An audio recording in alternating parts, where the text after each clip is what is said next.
Aloha, Legacy family, and welcome once again to Witness in a Minute, where the goal is to provide you the tools and encouragement to carry out the Great Commission. I've heard it said that the fear of boredom causes at least half the sins of mankind. Yet, we have never been more advanced technologically. We're constantly flooded with new developments, trends, and discoveries in science and entertainment. Yet, amazingly, somehow, we still get bored.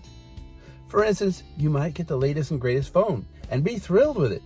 But after a couple of weeks, or maybe even less, you become bored with it. Or a new model hits the market that makes suddenly your version is outdated, and that makes you sad.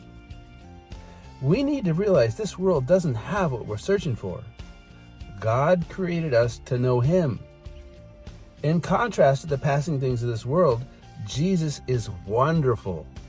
There is nothing this world has to offer that will satisfy our desire for wonder, our desire to know more than what we're experiencing. In fact, these days, all those screens we stare at dull our senses so that we even fail to enjoy how wonderful life is.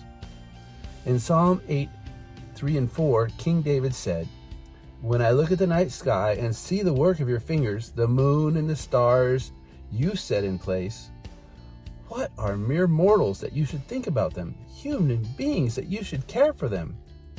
And Psalm 77:14 says, "You are the God of great wonders. You demonstrate your awesome power among the nations." As I contemplate this wonderful God and the sacrifice He made for us, it gives me a sense of awe, wonder, and yes, worship. The fact that God would love us in spite of our shortcomings and our sinfulness should cause us to bow in worship.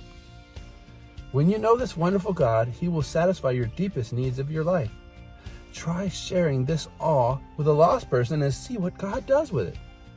May God bless your next adventure as you witness in a minute. Aloha.